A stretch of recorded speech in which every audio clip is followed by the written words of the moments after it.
Halo teman-teman, kali ini kita akan membahas perkembangan ilmu pengetahuan dan peradaban pada masa Bani Abbasiyah.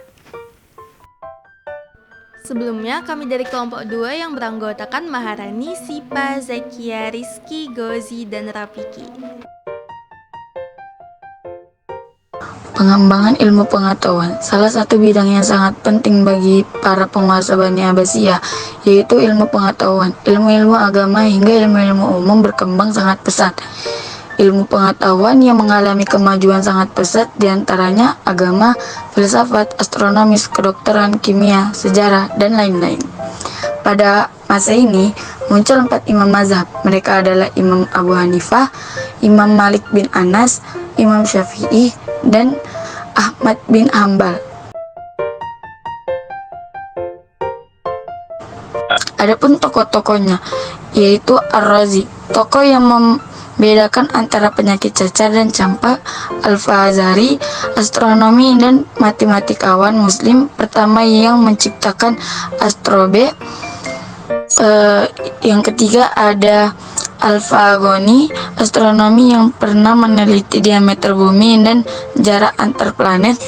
Lalu ada Ibnu Sina, orang yang berhasil menemukan sistem peredaran darah pada manusia.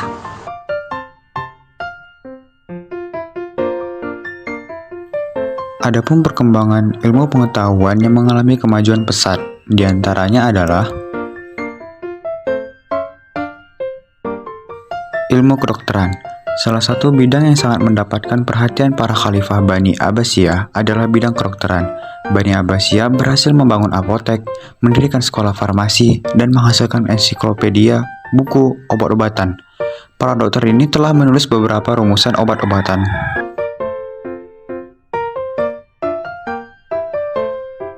Ilmu ekonomi.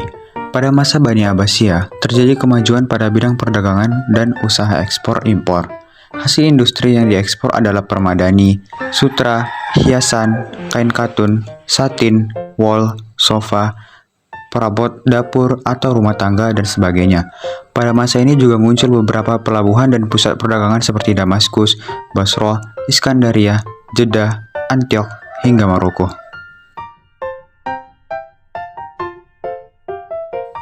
Kemudian ada ilmu filsafat.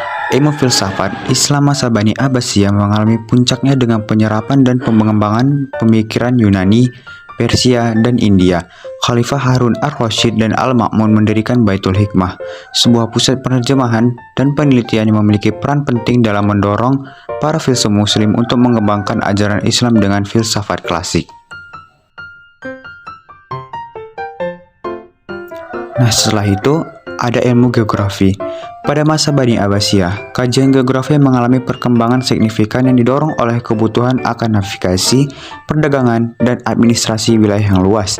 Ilmuwan seperti Al-Khawarizmi menulis kitab Surat Al-Ard yang berisi peta dunia dan koordinat lokasi-lokasi penting. Kajian historiografi.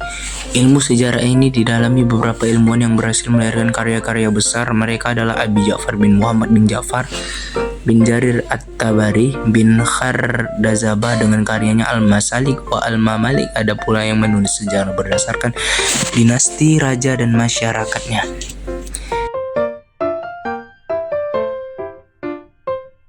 Lalu bidang hukum Islam.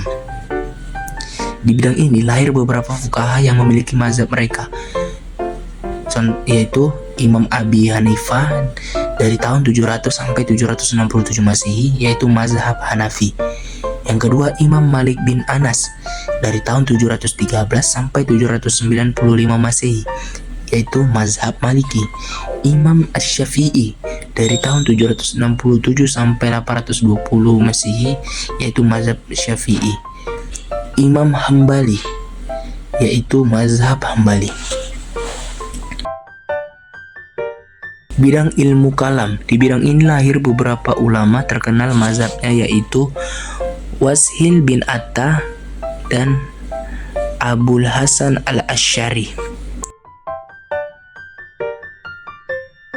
Bidang hadis. Di bidang ini muncul para ahli hadis yang masyhur, yaitu Imam Bukhari, Imam Muslim, Ibnu Majah, dan masih banyak lainnya.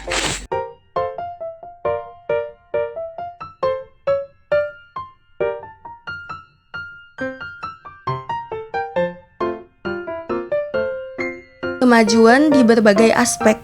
Pada masa pemerintahan Bani Abbasiyah, kekuasaan dan kemajuan Islam berkembang sangat pesat. Pada masa itu, rakyat mengalami kemakmuran. Infrastruktur seperti sekolah, rumah sakit, dan lembaga-lembaga dibangun dengan mudah. Hasil pertambangan melimpah, serta kesejahteraan rakyat terjamin dengan baik oleh khalifah. Seni rupa. Seni rupa adalah faktor yang sangat penting bagi pembangunan infrastruktur Bani Abbasiyah. Hal ini dibuktikan dengan banyaknya bangunan yang dibangun dengan nilai seni yang tinggi.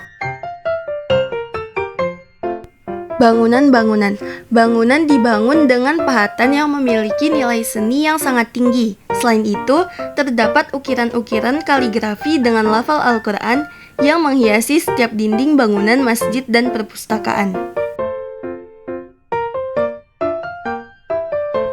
Kerajinan. Dalam bidang kerajinan, penguasa Bani Abbasiyah memberikan modal kepada para pengusaha kecil untuk membangun kerajinan berdir, brokat, karpet, sajadah, sutra, dan bahan-bahan bersulam, lukisan, dan busana. Seni suara dan musik merupakan kebutuhan masyarakat sehingga terdapat banyak pabrik memproduksi alat-alat musik.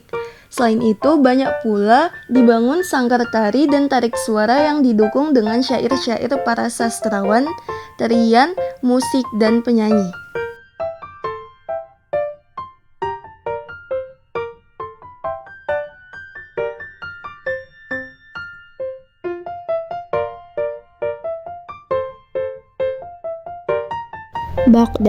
Baghdad adalah ibu kota dinasti Bani Abbasiyah. Pembangunan kota Baghdad pertama kali dilakukan oleh Khalifah Abu Ja'far al-Mansur. Pada masa kekuasaan Harun ar-Rasyid berdiri Baitul Hikmah yang berfungsi sebagai lembaga pusat pengetahuan. Samarra. Pada masa Khalifah Al-Mu'tasim, ibu kota dipindahkan dari Baghdad ke Samarra karena kerusuhan antara penduduk Baghdad dan warga etnis Turki. Di Samarra, infrastruktur megah dibangun termasuk Masjid Agung Samarra yang didirikan sekitar tahun 833 sampai 842 Hijriah oleh Mutawakkil. Kairo. Di kota Kairo dibuat sebuah sistem irigasi nilometer yang digunakan untuk mengatur distribusi air ke lahan-lahan pertanian dan menentukan pembayaran pajak bagi pemilik lahan. Alat ini dapat mendeteksi suplai air dari Sungai Nil untuk mengetahui potensi banjir.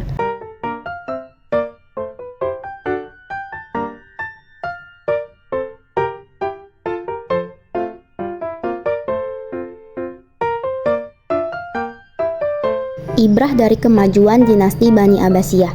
Pada masa dinasti Bani Abbasiyah, Islam menguasai peradaban dengan kemajuan dalam politik, ekonomi, ilmu pengetahuan, dan kesejahteraan. Para khalifah menjalankan agama Islam secara sempurna, menginspirasi pengembangan ilmu pengetahuan. Penguasa saat ini dapat meneladani keadilan dan kejujuran para khalifah untuk menciptakan peradaban yang maju. Mencintai ilmu pengetahuan. Kehidupan pada masa dinasti Abbasiyah harus dijadikan contoh bagi kita sebagai umat muslim. Jika kita sudah mengamalkan isi kandungan Al-Quran dan hadis dengan sempurna, ilmu pengetahuan akan tergali dengan baik. Meneladani tokoh-tokoh yang berprestasi. Ilmu pengetahuan ialah modal untuk meraih kesuksesan dalam kehidupan. Mereka menghasilkan karya berguna bagi orang banyak. Nabi Muhammad bersabda, "Sebaik-baiknya manusia ialah orang yang bermanfaat bagi halayak ramai." Kita harus menumbuhkan rasa cinta terhadap ilmuwan Islam yang telah berjasa atas penemuannya yang bermanfaat bagi halayak ramai. Contoh ilmuwan tersebut ialah Abu Hanifah, Imam Malik bin Anas, Imam Syafi'i, dan Imam Ahmad bin Hambal. Hidup mereka hanya dihabiskan untuk mencari ilmu. Kita umat Islam harus meneladani para imam tersebut.